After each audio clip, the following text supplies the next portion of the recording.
শুরু করছি পরম করুণাময় আল্লাহর নামে। হে বিশ্বদরদি, বারবার একই ফোন, চার চন্দ্রের রতি সাধন, চার চন্দ্রের রতি সাধন। এই চার চন্দ্র কি, রতি সাধন কি? এছাড়া কি আমাদের আত্মার মুক্তি নাই?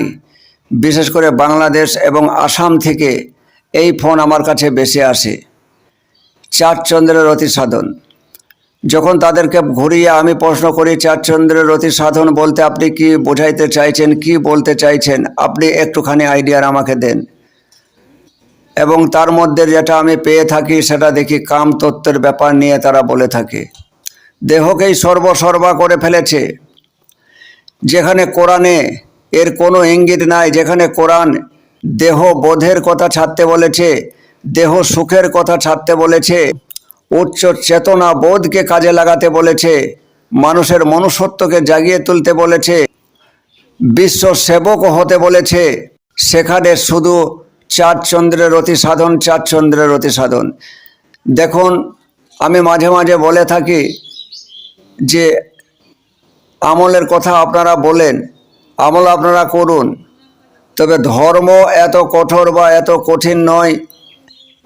ধর্ম অতি বাস্তব। ধর্ম হচ্ছে চেতনা, ধর্ম হচ্ছে উচ্চ চেতনা বোধ, ধর্ম মানুষের মনুষ্যত্ব জাগিয়ে তোলে। কোরআন তারই ইঙ্গিত দিয়েছে। আপনারা দেখবেন কোরআনের শুরু হয়েছে বাকারা অর্থাৎ গাভী দিয়ে, শেষ হয়েছে নাস অর্থাৎ মানুষ। কোরআন এমনই একটা যন্ত্র যে পশুকে মানুষ করে তোলে। আমরা যখন শিশুরা জন্মগ্রহণ করি তখন সকলে পশু হয়েই জন্ম নেই, কারণ যে জন্মায় সে প্রথম জন্তুই হয়। ওই শিশুটি যদি উপযুক্ত পরিবেশে মানুষ হয় তাহলে সে মনুষ্যত্ব পাবে, বিবেক পাবে, চেতনা পাবে।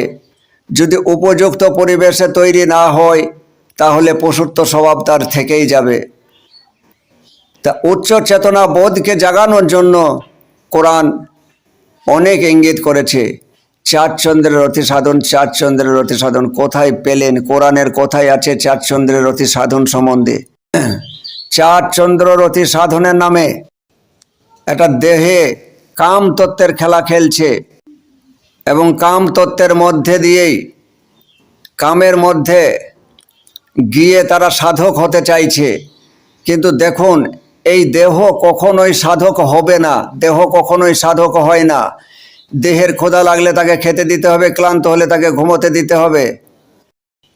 দেহে চাই খাদ্য, আর খাদ্য মানেই ষড়রিপু। তাই দেহ কখনোই সাধক হয় না। বা এ নিয়ে আপনারা যে মতোদ্বয় অবস্থায় আছেন বা এ নিয়ে প্রশ্ন করছেন, বারবার কত প্রশ্নের উত্তর দেব, তাই চার চন্দ্রটাকে খুব ছোট করে বোঝানোর চেষ্টা করছি। আপনারা বুঝুন চার চন্দ্র বলতে কি বোঝানো হয়েছে। লালন এই চার চন্দ্রের কথা তুলেছেন, তা কোন দৃষ্টিকোণ থেকে তুলেছেন সেটা অবশ্যই আপনারা বুঝতে পারবেন। আমি সহজ করে বোঝানোর চেষ্টা করছি এবং অতি সংক্ষেপে। দেখুন, লালনেরই আরেকটি গানে আছে, দিদলে তার চন্দ্র উদয়। এই দিদল বলতে দুই চোখের যে ভুরু, এই ভুরুর মধ্যবর্তী স্থলকে বলা হয় দিদল। তা দিদলে তার চন্দ্র উদয়। চন্দ্র উদয় মানে কি আকাশে যে চাঁদ আছে এই চাঁদ উঠবে? এখানে চন্দ্রের অর্থটা কি? দিদলে তার চন্দ্র উদয়, এই জায়গায় আমাদের জ্ঞানচক্ষু আছে, এই জায়গায় আমাদের জ্ঞানচক্ষু ফোটে, যেটাকে দিব্য নয়ন বলা হয়। তাহলে জ্ঞান চক্ষুকে লালন বলছে দিদলে তার চন্দ্র উদয়। যখন তার জ্ঞানের চক্ষু খুলে অর্থাৎ জ্ঞানের চক্ষু উদয় হয়, সেটাকেই লালন বলেছে চন্দ্র উদয়। লালনের এই কথার পরিপ্রেক্ষিতে আমরা যেটা পাচ্ছি সেটা হলো চন্দ্র শব্দের অর্থ এখানে জ্ঞান। তা চার চন্দ্রের কথা উঠেছে। চার চন্দ্র কি? চারটে জ্ঞানের পর্যায়কে বলা হয়েছে চার চন্দ্র। এই চারটে জ্ঞানের পর্যায়, একজন কামেলি আউলিয়া হতে গেলে, একজন সাধক হতে গেলে তার এই চারটে জ্ঞানের প্রয়োজন অবশ্যই আছে। চারটে জ্ঞানের অধিকারী না হলে তিনি সাধক বা আউলিয়া হতে পারবেন না। তাই চার চন্দ্র সাধনের কথা বলা হয়েছে, চার চন্দ্র ধারণের কথা বলা হয়েছে। চার চন্দ্রকে ধরতে হবে, চার চন্দ্র ধারণ ক্ষমতা তার থাকতে হবে। চারটে জ্ঞানের কথা বলা হয়েছে। প্রথম জ্ঞান হচ্ছে সাধারণ জ্ঞান, যেটা আমাদের সকলের কম বেশি আছে। এই সাধারণ জ্ঞান না থাকলে আমি সমাজকে বুঝে উঠতে পারবো না। সমাজ বা সংসারের প্রতি আমাদের একটা কর্তব্য আছে, সেই কর্তব্য পালনের নামও ধর্ম। সেই কর্তব্য পালন অবশ্যই আমাদেরকে করতে হবে, কারণ সেই কর্তব্য পালনের জ্ঞানটুকুই যদি আমার না থাকে তাহলে আমি আবার উচ্চস্তর জ্ঞানের জায়গায় কেমন করে যাব। তাই সামাজিকতা এবং সংসারের যে দায়িত্ব পালন করা, শরীয়তের আইন অনুযায়ী শরীয়তকে পালন করা, এগুলা সবই সাধারণ জ্ঞানের পর্যায়েই পড়ে। সাধারণ জ্ঞানের দ্বারাতে এগুলা করতে হয়। এর উপরে আছে বিশেষ জ্ঞান বা বিজ্ঞান। এই বিজ্ঞান মনস্ক মানুষেরা হয় যুক্তিবাদী, বিচারধারা এদের মধ্যে আছে। যারা অত্যন্ত যুক্তিবাদী এবং বাস্তববাদী, যারা বিজ্ঞান মনস্ক বা বিজ্ঞান চেতনা বোধ মানুষ, কোনো কিছুকেই তারা পরীক্ষা নিরীক্ষা বা যাচাই বাছাই ভালোভাবে না জেনে শুনে কখনোই গ্রহণ করে না।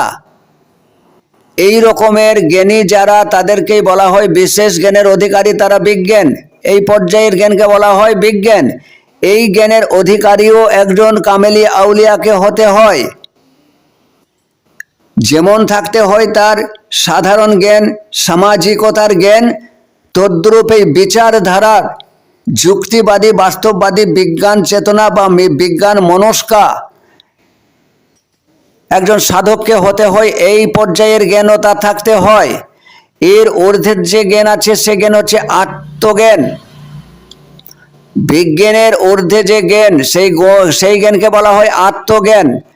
আত্মজ্ঞান অর্থাৎ নিজেকে জানো, আমি কে, কোথায় ছিলাম, কেন এলাম, কি উদ্দেশ্য, কি দায়িত্ব আছে, কে আমাকে পাঠিয়েছে, তিনি কেন আমাকে পাঠালেন।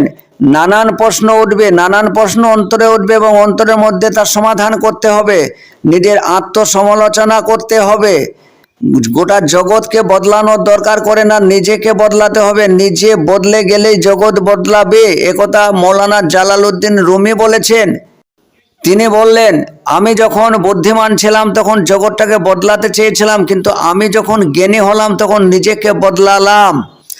অর্থাৎ জ্ঞানী, এখানে আত্মজ্ঞানীর কথা বলা হয়েছে। আত্মজ্ঞানী যারা হয় তারা নিজেদেরকে অত্যন্ত ছোট মনে করে এবং কোনো জায়গায় কোনো অশান্তি ঘটলে তার নিজের মধ্যে এই অশান্তির মূলে যায়, যে এই অশান্তির মূলে, এই অশান্তির জন্য আমি কতটা দায়ী, আমার কোথায় কোথায় দোষ ত্রুটি আছে, আমি কি ঠিক আছি, আমি কি অ্যালার্ট, আমি কি সতর্ক, আমি বর্তমান অবস্থায় পরিস্থিতির মধ্যে কি সুখে আছি বা শান্তিতে আছি, আমি শান্তি অনুভব করছি। এই নানান চিন্তা ভাবনার মধ্যে দিয়ে, আত্মসমালোচনার মধ্যে দিয়েই যারা থাকে এবং নিজের মধ্যে যারা আল্লাহকে খুঁজে পেতে চায়, এরা হয় আত্মজ্ঞানী। এরা কোরআনের ছোট ছোট আয়াতগুলিকে ফলো করে নিজেদের মধ্যে আল্লাহকে খুঁজতে চায়। কারণ কোরআনের বেশ কিছু আয়াতে আল্লাহ আমাদের কাছে আছে এরকম ইঙ্গিত দিয়েছেন, এবং সেই ইঙ্গিত অনুযায়ী এরা জীবন ধারণ করতে চায় বা নিজেদের মধ্যে খুঁজে পেতে চায় যে আত্মাকে। এই আত্মজ্ঞানী যারা হয় তারা নিজেকে জানে, অর্থাৎ নিজের আত্মাকে জানে। এই জ্ঞান একজন কামেলি আউলিয়ার অবশ্যই থাকবে। এর উপরের যে জ্ঞান, সেই জ্ঞানকালে বলা হয়েছে মহাজ্ঞান বা জ্ঞানাতীত জ্ঞান। এই মহাজ্ঞান বা জ্ঞানাতীত জ্ঞান শেষ পর্যায়ের জ্ঞান। এই জ্ঞান বা এই উচ্চ চেতনা বোধ জিনাদের এসে গেল, তিনারাই মুমিন, তিনারা আল্লাহর সঙ্গে বিলীন হয়ে যান, তিনারা ফানাফিল্লা হয়ে যান। তিনাদের মধ্যে কোনো আমি বলে কোনো ব্যক্তি থাকে না। যতক্ষণ পর্যন্ত একজন সাধক এর মধ্যে আমি আছে বা ব্যক্তিত্ব আছে, ততক্ষণ পর্যন্ত সে সম্পূর্ণরূপে আমিত্ব মুক্ত হতে পারবে না। আমিত্বর প্রলেপ বা আমিত্বর দাগ তখন তার থাকবে।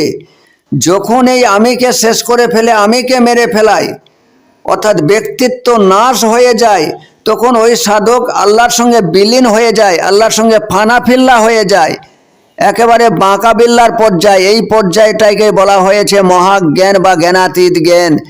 তিনি আল্লাহর সঙ্গে সম্পূর্ণরূপে মিশে যান, আল্লাহর সঙ্গে ফানা হয়ে যান।